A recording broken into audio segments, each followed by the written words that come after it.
Next అండి మాజీలు బీజేపీకి అంటే ఇప్పుడు ఇటువైపు ఏమన్నా రేవంత్ రెడ్డి గారు బీసీ రిజర్వేషన్ అని చెప్పని ఢిల్లీ పోయి ధర్నా చేస్తున్నారు. ఇక్కడేమన్నా కోమటిరెడ్డి రాజగోపాల్ రెడ్డి గారు తన అసంతృప్తిని వ్యక్తం చేస్తూ ఉన్నారు. ఇవి అంటే సీఎం గారు అయితే ఇంతవరకు వారి గురించి ఒక కామెంట్ కూడా చేయలేదు. కానీ రాజగోపాల్ రెడ్డి గారు గత కొద్ది రోజులుగా ఏ సందర్భం ఏ సమయం వచ్చినా కానీ ఎక్కడో దగ్గర ఒక చిన్న చిన్న టపాసులు పేలుస్తూనే ఉన్నారు. ఈరోజు ఇంకో టపాసు పేల్చారు. అదేందో ఒకసారి చూద్దాం. బయట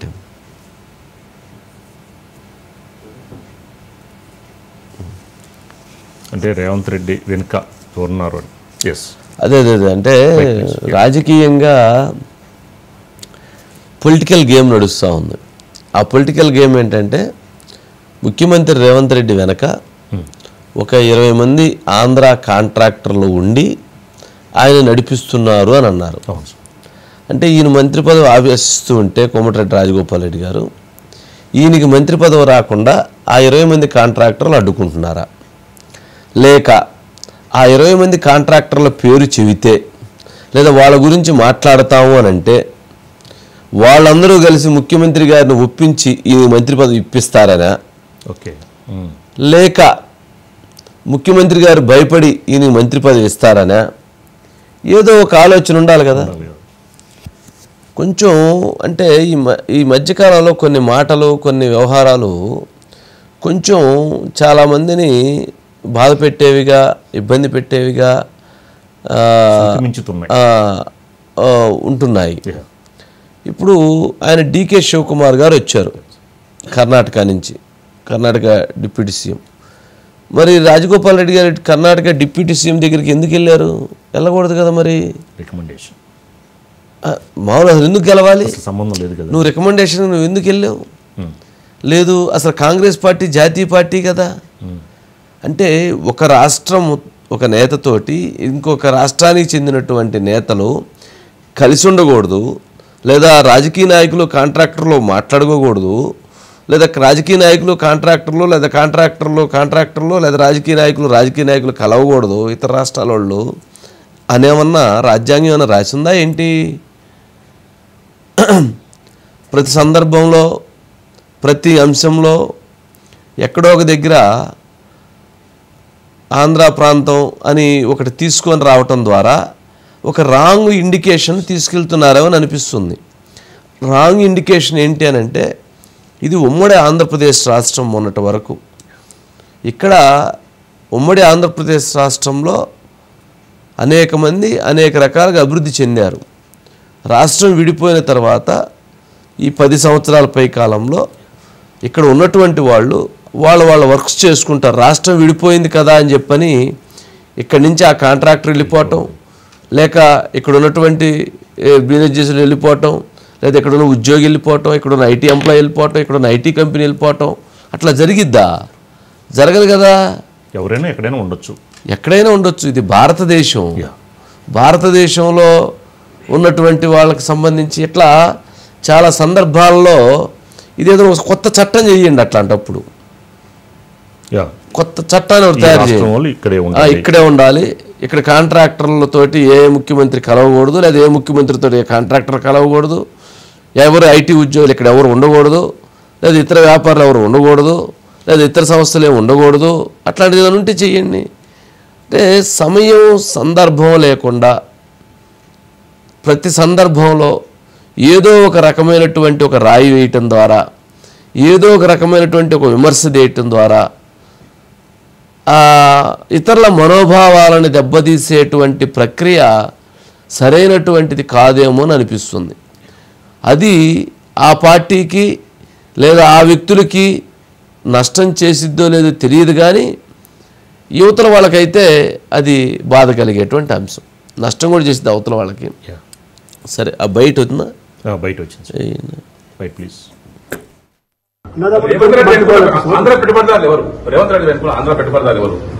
ఇక మీకు 1, 2, 3, 4, 5, 6, 20 మంది ఉన్నారు.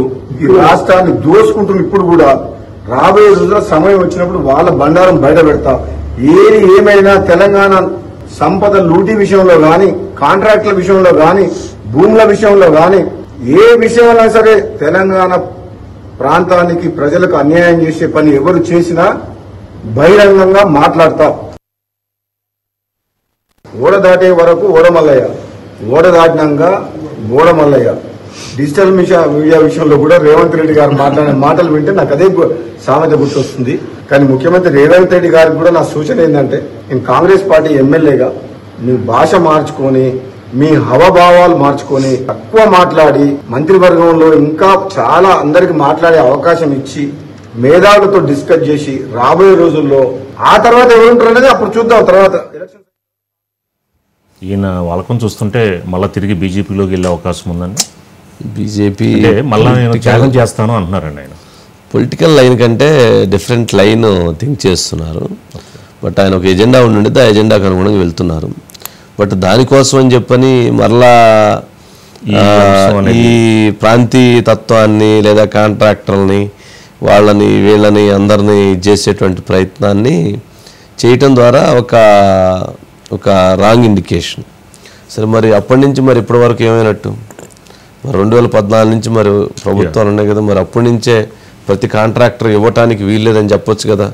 మరి వాళ్ళకు కూడా కాంట్రాక్ట్ సంస్థలు ఉన్నాయనుకుంటా. ఉన్నాయి కదా, వాళ్ళు కూడా ఇతర రాష్ట్రాలు పోయి కాంట్రాక్టులు చేయరా?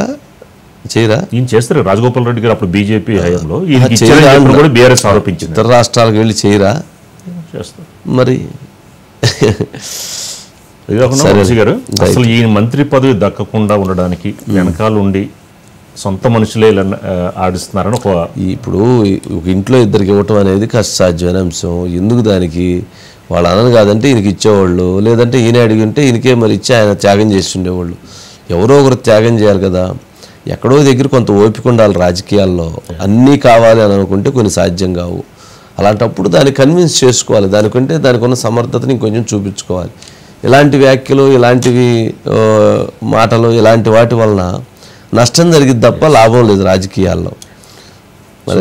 సుధాకర్, ఏంటి మొత్తానికి ఎజెండా ఏంటి? Good evening. రాజగోపాల్ రెడ్డి గారి ఎజెండా ఏంటి? వారి ఎజెండా వెనక్కున్నటువంటి వ్యూహం ఏంటి?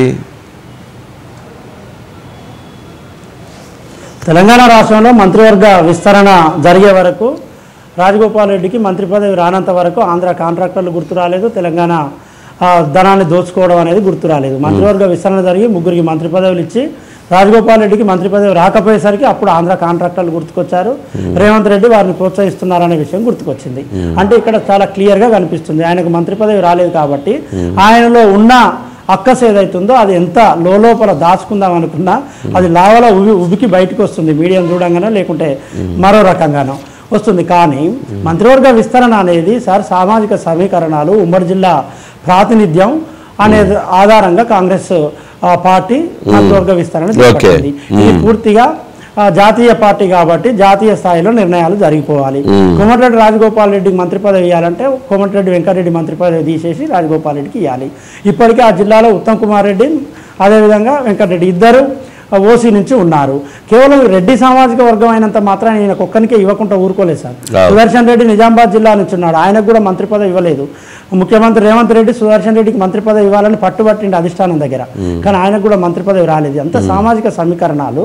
అదేవిధంగా ఈ మధ్య బీసీ వాదాన్ని ఎక్కువ ఎత్తుకుంది కాంగ్రెస్ పార్టీ. జాతీయ అంటే దేశవ్యాప్తంగా బీసీలను ఎక్కువ ప్రోత్సహించాలని నినాదం తీసుకుంది కాబట్టి బీసీలకు పెద్దపీట వేస్తుంది. అందులో భాగంగా రాజగోపాల్ రెడ్డికి మంత్రి పదవి రాలేదు. దీన్ని ఇప్పటికిప్పుడు ఆయన ఏమంటున్నాడు, నన్ను బీజేపీ నుంచి కాంగ్రెస్లోకి తీసుకునేటప్పుడు నాకు మంత్రి పదవి ఇస్తానని హామీ ఇచ్చారు. ఆ తర్వాత ఎంపీ ఎన్నికలప్పుడు నేను ఎంపీ ఎన్నికల చామల కిరణ్ కుమార్ రెడ్డిని గెలిపిస్తే నాకు మంత్రి పదవి ఇస్తాను అప్పుడు హామీ ఇచ్చారు. నేను చామల కిరణ్ కుమార్ రెడ్డిని ఎంపీగా కూడా గెలిపించాను, హామీని విస్మరించారు. నాకు మంత్రి పదవి ఇవ్వడానికి అధిష్టానం ఓకే ఉంది, కానీ ఇక్కడ ఉన్న ఒక ముఖ్య నాయకుడు నాకు మంత్రి పదవి రాకుండా అడ్డుపడుతున్నాడు అనేది ఆయన ఇంటర్నల్గా మాట్లాడుతున్న మాట. ఆ ముఖ్య నాయకుడు ఎవరంటే డైరెక్ట్ ఆయన విమర్శిస్తున్నారు, రేవంత్ రెడ్డి అడ్డుపడుతున్నారని ఈయన ఉద్దేశం. కానీ మంత్రి పదవి సుదర్శన్ రెడ్డికి ఇప్పించుకోలేకపోయాడు రేవంత్ రెడ్డి. కాబట్టి మనం ఇక్కడ చూడాల్సింది సామాజిక సమీకరణాలు జిల్లా సార్. అందులో భాగంగా రాజగోపాల్ రెడ్డి రైట్. ఆ గోళకి ఈ గోళకి సంబంధం ఉంది. సరే అయితే ఓకే, రైట్ అయితే సుధాకర్.